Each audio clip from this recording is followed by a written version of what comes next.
We're staying in our metal plate underscore 001.dwg file, and I've left it in the same state as it was at the end of the last video.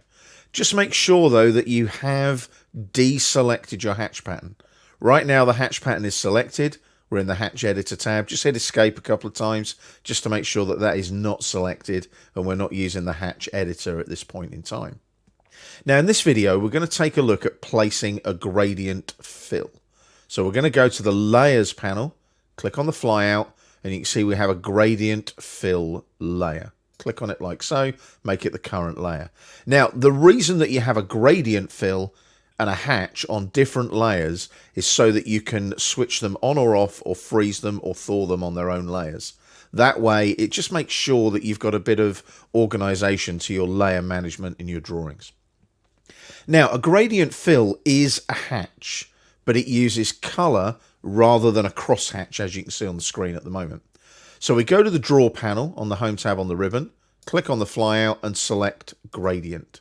So you'll notice Hatch Creation comes up, but you're using colors. You're just using a different type of hatch. So you'll notice now Gradient is here. If I went back to say Pattern, that should look familiar based on the previous video.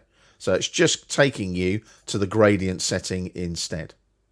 Now you'll notice we want our gradient fill going horizontally along that section view. So at the moment they're all vertical, like so. We're going to be using GR linear, but it's vertical. So I'm going to change the angle in here to 90 degrees. Type in 90, press enter, and can you see they all kind of kick in and go horizontal. Now you can use the linear one, or you can use what I call the cylindrical one. The linear one is quite nice because it highlights going down the section. So I'm going to stick with GR linear. I'm going to change the colors though. They're a little bit garish, aren't they?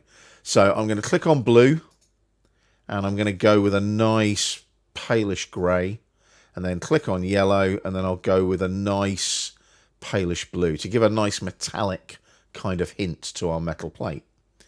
Now, here's the thing. You now place your gradient fill using exactly the same workflow as you would a hatch pattern. So make sure you use pick points.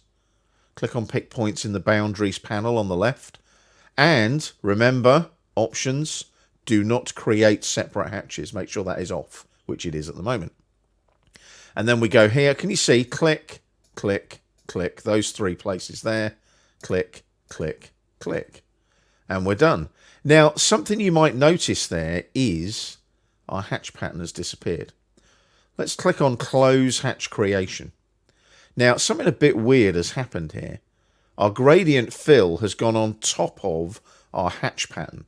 We can still see our hidden detail lines, indicating the holes through the plates. And if I hover there, you can also see the hatch on the hatching layer.